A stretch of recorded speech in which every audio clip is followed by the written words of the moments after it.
Так вот, я вот с одним турком разговариваю, и он мне говорит: слушай, ну вы же напали на Украину. И вот я у него спрашиваю: слушай, скажи мне, вы на Сирию напали? А какая цель была? Освободить тих самих туркоманів, які живуть туркоманами. А ми на кого напали? Щойно на ваших очах у прямому ефірі російського телебачення розпочався великий скандал.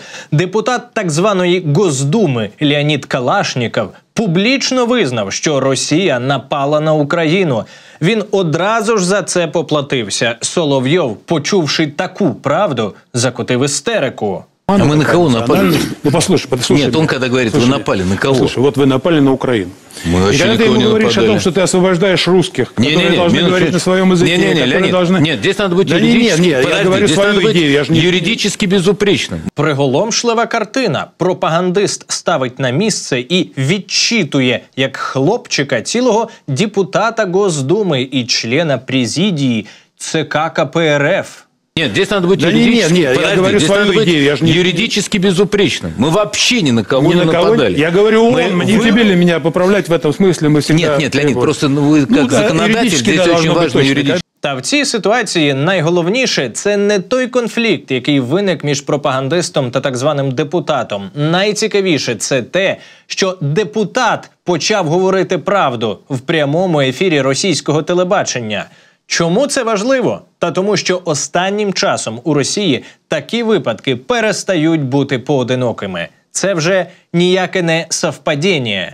Допускаю, що це совпадіння. Останнім часом така правда на російських телеекранах стала тенденцією. Ніхто більше не соромиться слова «війна».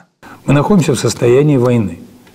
Дедалі частіше в Росії говорять про необхідність не просто досягти якихось заявлених раніше нібито цілей, а повністю і назавжди знищити Україну. Меня тошнит, когда я слышу причитание: нет, вы не понимаете, вы что, надо сохранить государственность Украины. Нет, это будет у нас большая нет ошибка. такой задачи. Это будет большая ошибка, если мы У нас сохраним. нет такой задачи. Дедалі частіше ми чуємо відкриті заклики до геноциду, причому найбільше ненависті в старих російських пропагандистів викликають молоді українці, які ніколи не жили за совдепівських реалій. Потому что чем больше ляжет тех, кто воспитан в этих условиях, тем комфортнее будет потом. Більше того, у російських телеефірах тепер майже прямим текстом закликають вбивати українських дітей. В Мариуполе ходили дети, реально прям 10-11-летние дети. И они знали, куда нашему бойцу нужно под бронежилет воткнуть ножи. Эти дети ходили по Мариуполю уже готовыми встречать наших. И втыкали ножи прям ровно в печень под бронежилеты. И что вот делать? Типа, ой, нет, ребеночек, я не буду с ним. Чому вони почали скидати маски? Чому російська пропаганда, яка завжди намагалася створювати ілюзію того, що Росія – це нібито мирна цивілізована страна, яка ніколи ні на кого не нападає, нікого просто так не вбиває, а якщо і воює, то тільки проти бойовиків і терористів. Тепер їхня пропаганда почала називати речі своїми іменами. Мы, россияне, оккупанты. Мы уничтожаем другие народи і убиваємо чужих дітей. Чому все це відбувається? Розберемося просто зараз. Привіт! Я Арсен Цимбалюк, ведучий 24-го каналу та авторського блогу під назвою «Розбір помьота». І сьогодні ми говоримо про те, навіщо російська пропаганда скидає маски і що це означає для України, світу та, звісно, для самих росіян. Ставте лайк цьому відео та пишіть коментарі, аби правду про плани Кремля дізналося якнайбільше людей по всьому світі. Саме так працюють алгоритми Ютубу. Я дякую вам за розуміння. Ну і, звісно, підписуйтесь на нас, якщо поки не встигли цього зробити. Поїхали! Здравствуйте, я русский оккупант. Это моя профессия. Так сложилось исторически. Когда-то я оккупировал Сибирь. Теперь там добывают нефть, газ, алюминий и еще много полезного. Інтересно, девки пляшуть, чи не так? Окупація – це замечательно, стверджують автори цього ролика. Давайте його подивимося уважно. Теперь там добывают нефть, газ, алюминий и еще много полезного. Теперь там города с детскими садами и больницами. Теперь там нельзя продавать женщин за вязанку соболиных шкурок, как это было до русских. Зато женщин стало легко купити за рублики. І не лише женщин, але й дітей, мужчин та й взагалі цілі села. Я нагадаю, кріпацтво в Росії скасували тільки в 1861 році, тобто через майже 300 років після початку тимчасової окупації Сибіру. Ну, це якщо формально. Де-факто, кріпацтво у Росії і насамперед у Сибіру існувало і далі, аж до середини ХХ століття, коли Москва розбудовувала економіку СРСР за рахунок рабської праці ув'язнених, більшість із яких посадили по безпреділу, тобто по політичних статтях. З часом, правда, таку рабську працю Москві замінила нафта і газ. Але, як з'ясовується останнім часом, це було ненадовго. Впервые с начала века «Газпром» показал многомиллиардные убытки на фоне падения продаж в Европе. Готовься, Россия, к настоящему подъему с колен. Дивимося пропагандистський матеріал далі. Я оккупировал Прибалтику. Ее хутора я застроил заводами и электростанциями. Прибалтика делала высококлассную радиотехнику и автомобили, славилась духами и бальзамами. Меня попросили оттуда уйти. Теперь там добывают шпроты, а часть населения чистит унитазы в Европе. Стесняюсь спросить, а где же еще европейцам чистить унитази, как не в Європі? Невже вони пропонують європейцям чистити їх в Азії? Як ви розумієте, це було риторичне запитання. Звісно, автори цієї шизи мріють, аби жителі країн Балтії та й взагалі всіх держав світу чистили унітази десь в Росії. Але є одна проблемка. Неможливо почистити те, чого в принципі не існує. Унітаз. Тобто, зачем, для чого? Продовжуємо. Я оккупировал Среднюю Азию. В голых степях я построил каналы, заводы, космодромы, больницы и стадионы. Там строили космические ракеты и самолеты, развивали промышленность, выращивали пшеницу и хлопок для всей страны. Меня попросили оттуда уйти. Теперь там развивают американские кредиты и выращивают коноплю. Просто для довідки, коноплю в Центральній Азії почали вирощувати 2500 років тому, коли ані Росії, ані так званих росіян не існувало в природі. Більше того, протягом цих 2500 років увесь світ благополучно ткав з центральноазійської коноплі вітрила, мотузки, одяг. А от якщо звертати увагу на вживання її як наркотику, то це саме Російська Федерація є одним із найбільших ринків збуту та споживання центральноазійської коноплі. Совпадение? Не думаю. Угу. Я оккупировал Украину. Вместе с украинцами я строил авиадвигатели, корабли, танки и автомобили. Меня попросили оттуда уйти. Теперь там разрушают все, что осталось от оккупанта. Словом, ідею ролика ви зрозуміли. І тепер я відкрию страшну таємницю. Це відео, що було професійно і дуже задорого створене російською пропагандою, опублікували не сьогодні і не цьогоріч, як могло б здатися з його якості та рівня відвертості. Цьому відео вже цілих 9 років. У вже далекому 2015-му його опублікували в мережі від імені нібито незалежного дизайнера-фрілансера Євгенія Журова, який тоді усіх переконував, що він в жодному разі ні на кого не працює, а просто так, сам по собі, на досугі, вирішив написати сценарій псевдоісторичного пропагандистського ролика, створити для нього динамічну графіку, теж власноруч, ну і, звісно, своїми руками змонтувати відео та озвучити ролик професійним дикторським голосом. Також самотужки, ясна річ, щоб ви там нічого собі не подумали. Ну, чим же ж іще зайнятися фрілансеру у вільний час? Тим паче, що для створення такого відео потрібно витратити всього лише 700-800 людиногодин і мати кваліфікацію всього, як мінімум, в 5 професіях. Для мене очевидно, що це був експеримент російської пропаганди з метою, з одного боку, виправдати вторгнення в Україну, а з іншого – зрозуміти, які настрої на той момент були у росіян, насамперед в інтернеті. Адже в мережі проводити заміри суспільної думки найпростіше. Хоча не будемо забувати, що тоді, у 2015-му, в інтернеті сиділа ще переважно молодь. І ось тоді це відео інтернет-користувачами з Росії не зайшло. Так, воно набрало кілька мільйонів переглядів, але це за 9 років. Тобто це крапля в морі. І тому, що відео не сподобалося росіянам, є цілком логічне і раціональне пояснення. По-перше, як я і сказав, його тоді дивилась передусім молодь, не дуже промита телевізійною пропагандою. А по-друге, у 2015-му, за великим рахунком, усе по суті тільки починалося, і росіяни, тим паче молоді, виявилися не готові до такого рівня нацизму. На той момент у них із черепних коробок усе ще не вивітрився образ правителя их страны, который бегает за Обамой с айпадом и умоляет американцев о перезагрузке отношений с их прекрасной страной, этой самой Росією, як вони тоді вважали. Молоді росіяни в основному недопоняли, почему оккупация – это хорошо. Тоді, у 2015-му, хоча я не впевнений, що їм відгукнувся б такий ролик навіть сьогодні, адже у 2022-му чимало з них виходили на демонстрації проти повномасштабного вторгнення, а хтось продовжує активну боротьбу в різних формах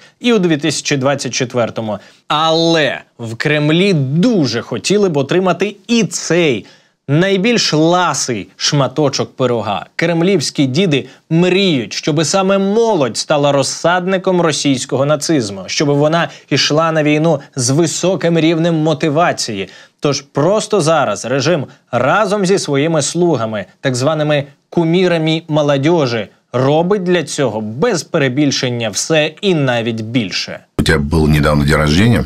Сколько тебе исполнилось? 33. Отмечала как-то, закатила вечеринку? Я была на Донбассе. В какие города посетила? Мариуполь. Чтобы ты понимал, я была на линии соприкосновения. Я нагадаю, це та сама Івлеєва, яка 24 лютого виставляла в інстаграмі чорний квадрат, який позначав протест проти війни. А зараз... Как ты сейчас, на данный момент, относишься к президенту нашей страны? Симпатией и уважением. Оказавшись перед Путиным, что ты ему скажешь? Сейчас. Новая Настя.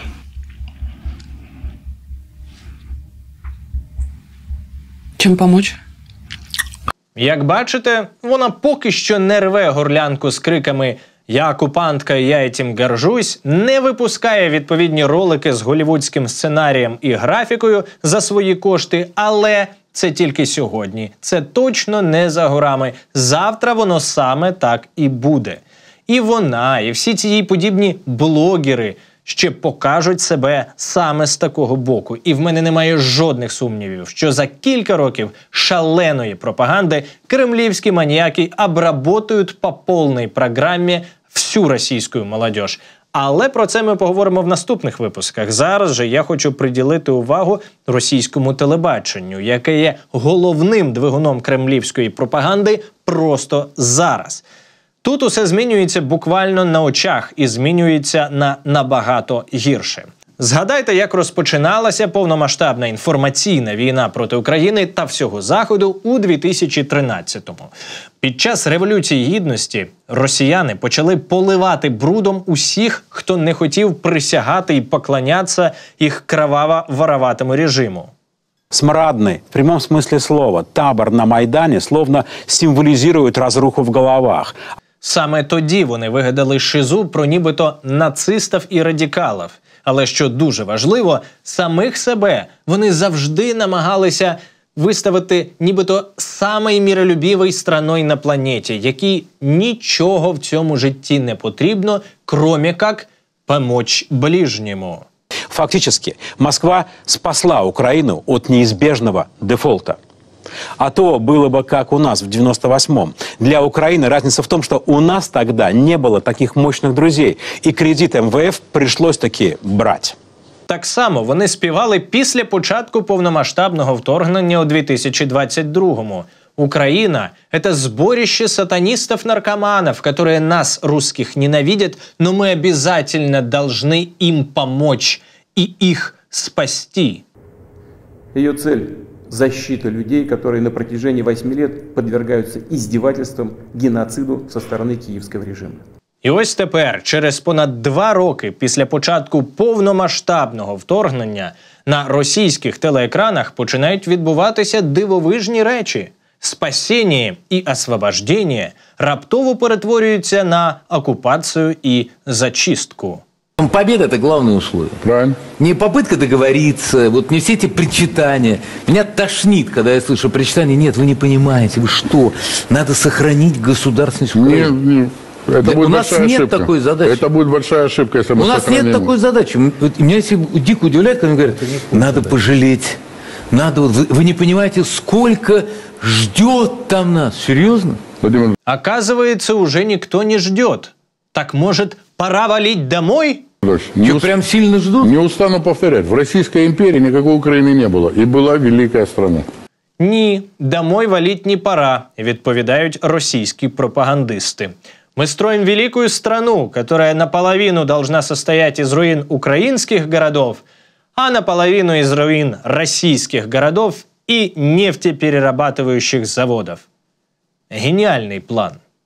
І от у цей момент, на 3-й рік повномасштабного вторгнення, коли здається, що до більшості росіян навіть починає доходити, що оті от заявлені цілі, темпи і масштаби спецоперацій не мають нічого спільного з реальністю, з'ясовується, що взагалі-то їхнє завдання полягає не у завоюванні земель, і тим паче не в демілітаризації і денацифікації, а в тому, щоб просто вбити якнайбільше людей. Скоро они и молодняк погонят на убой, что, конечно, радует.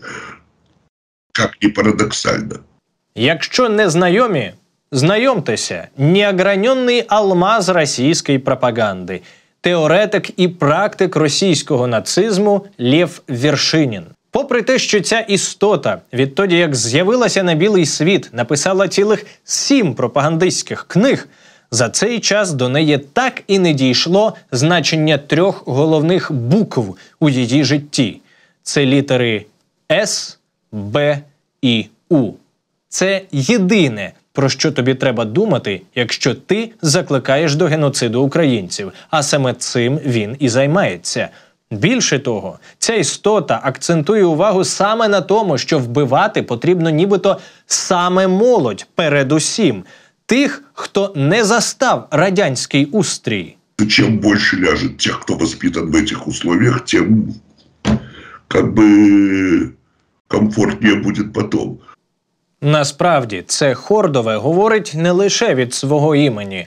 Поза всіляких сумнівів, він представляє реальну державну ідеологію так званої Російської Федерації, а це в тому числі і боротьба проти молодості. Це боротьба проти розвитку, проти всього нового, вільного, незалежного.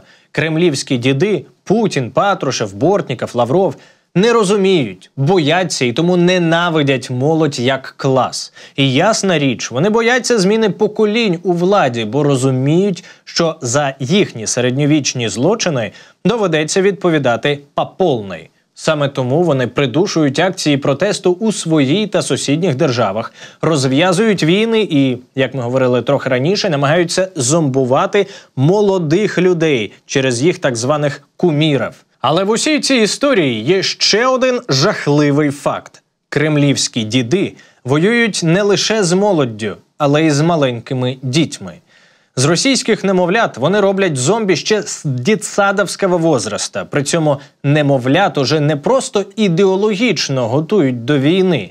Там дитяча праця офіційно і в промислових масштабах використовується в інтересах російського ВПК та безпосередньо армии Путина. В Госдуме предложили ввести в школах уроки по изготовлению окопных свечей. Министерство образования и науки Дагестана ввело в школьную программу плетение маскировочных сетей и создание окопных свечей. Мероприятие добровольное, но с нотками шантажа. Как школьники и студенты в России работают на войну в трудотрядах и ради поступления в вуз. При цьому чужих дітей, українських, росіяни крадуть з метою перетворення їх на манкуртів, тобто людей, які не пам'ятають своїх батьків, свою країну та сліпо служать імперії. У зв'язку з цим Владимир Путін і так звана уповноважена з прав дитини в Росії Марія Львова-Білова розшукуються Міжнародним кримінальним судом. Злочини цих двох істот настільки огидні, що у голови МКС Томоко Акане впала планка. Їй у цьому питанні, здається, не вдається стримувати своїх емоцій. Месть небес медленная, но уверенная. Не пригадую я, щоб люди такої професії і такого рівня виходили з подібними заявами, тим паче ще до початку, власне, суду. Що ж, мабуть, докази злочинів російських нацистів у справі про депортацію українських дітей, про викрадення українських дітей, ці докази, які є в розпорядженні суду, дійсно детальні і просто жахливі. Але окрім депортації та розлучення з батьками, росіяни ще й вбивають українських дітей тут, в Україні. І якщо раніше це всіляко заперечувалося, поранених і загиблих діток вони називали нібито іноземними найманцями, які засіли в пологових будинках і дитсадках. Ну а тепер російська пропаганда почала говорити про те, що взагалі-то у вбивствах українських дітей нібито немає нічого такого, бо вони ж самі професійно вбивають російських військових, причому ножами. Когда наши заходили в Мариуполь и взяли Мариуполь, и вот я, например, тоже сюда приезжала, и все наши бойцы говорят, что в Мариуполе ходили дети, реально прям 10-11-летние дети, и они знали, куда нашему бойцу нужно под бронежилет воткнуть ножи. Эти дети ходили по Мариуполю уже готовыми встречать наших, и втыкали ножи прям ровно в печень под бронежилеты. И что вот делать? Типа, ой, нет, ребеночек, я не буду с ним. Ну, в войне. Алло, Amnesty International. Генсек ООН, Ілон Маск, ви ж там за мир, ви ж проти страданій молодежі, ви ж проти вбивства дітей. Де ж ваша стурбованість із цього приводу? Де ваші слізні заяви? Чи не все так однозначно? Невже це вирвано з контексту, а ця жінка обмовилася і взагалі її давно звільнили і посадили до буцегарні за такі висловлювання? Ні. Вона не обмовилася, її ні звідки не звільнили і нікуди не посадили. Судячи з цих кадрів, які ми зараз побачили, це ведуча пропагандистської програми «Время покаже» та Леся Лосєва на так званому Первом каналі. І вона продовжує виходити в ефір і закликати до геноциду проти українців. А что касается скотного двора, да, то только, наверное, в очереди на убой бараны начинают догадываться о коварстве своих хозяев. Я прошу Міжнародний кримінальний суд, а також усю міжнародну спільноту звернути увагу на висловлювання на російському телебаченні як на прямий доказ того, що Росія проводить в Україні саме геноцид, а не просто здійснює окупацію та військові злочини. Чому це особливо важливо зараз, поясню трохи згодом. А поки давайте проаналізуємо, чому в принципі так відбувається. Чому Росія перестала соромитися того, що робить. Чому навіть самий ніжний і делікатний російський пропагандист Дмитрій Пісков уперше в історії дозволив собі назвати війну війною. И это абсолютно нормально с учетом той ситуации, в которой мы находимся. Мы находимся в состоянии войны. Вот я настаиваю, да, это начиналось как специальная военная операция, но как только там компашка образовалась, вот коллективный Запад плюс Украина, когда коллективный Запад стал участником этого на стороне Украины, это для нас стало войной. Ми з вами розуміємо, що компашка образовалась не сьогодні і не вчора. Західні партнери, у тому числі і гаранти безпеки України, згідно з Будапештським меморандумом, розпочали повноцінне постачання зброї 2 роки тому, у перші місяці після початку повномасштабного вторгнення. Відтоді ми навпаки бачили лише ослаблення міжнародної підтримки, принаймні тимчасове. А Пісков тут розповідає, що раптом на 3-м году 3-дневная спецоперация превратилась в войну. Это растянулось по времени, но активность не сбавляется, наоборот, вы видите, она достаточно такая интенсивная сейчас идет. І знаєте, що найцікавіше? Пєсков дає пояснення, чому спецоперація стала війною. І, на мою думку, у цьому місці він не бреше. Это для нас стало войной. Я в этом убежден. И поэтому каждый должен просто это понимать для внутренней мобилизации. Отож, уперше від початку повномасштабного вторгнення Пєсков видав правду, назвавши війну війною. Більше того, він ще й чесно зізнався, що це йому знадобилося, аби провести внутрішню мобілізацію серед росіян. Що це означає? Це означає те, що на російських телеекранах, згідно з правилами драматургії, піднімають градус і починають відкрито закликати до масових розправ над українцями, включно з дітьми. Вторгнення називають уторгненням, а замість демілітаризації та денацифікації України метою війни називають повне знищення держави. Вони перестають соромитись того, що вони – окупанти та вбивці. Вони починають цим пишатися. І закликають до цього всіх росіян. Вони переходять до фази так званої «священної війни». І ось тут у мене запитання. А що ще потрібно Заходу, щоб роздуплитися? Невже не зрозуміло, що саме зараз настав час запускати свої ракети по Кремлю, чи принаймні зняти взагалі всі обмеження в цьому плані для України? Повірте, в рамках своєї нової пропагандистської концепції, зародок якої ми зараз бачимо, початок якої, до речі, співпадає з тимчасовими успіхами на фронті та нібито тріумфом Путіна на так званих виборах, вони тепер багато чого можуть там серед своїх мас. Ви чекаєте, що Путін рано чи пізно помре від старості і все само собою розсмокчиться? Зовсім навпаки, з їхньою новою пропагандою через рік-два вже може бути зовсім неважливо, живий Путін чи ні. Біля керма Путін чи не Путін, замість нього управління країною легко перехопить спеціально навчений Білоусов, Патрушев, Бортніков або той же Медведєв, кожен із яких, як показав час, нічим не відрізняється від Путіна. І російське населення, накачане повномасштабною цією священно-воїнською пропагандою, в такому разі воно буде готове не просто присягнуть новому царю. Вони ще й підуть під його керівництвом у цю, власне, священну тотальну війну, в тому числі і в межах повномасштабного сухопутного вторгнення до країн НАТО. І тоді вони, росіяни, вбиватимуть усе живе на своєму шляху і гвалтуватимуть усе живе. Не лише жінок, дорогі європейці, але й чоловіків. Про що, а про духовні скрепи росіяни брешуть.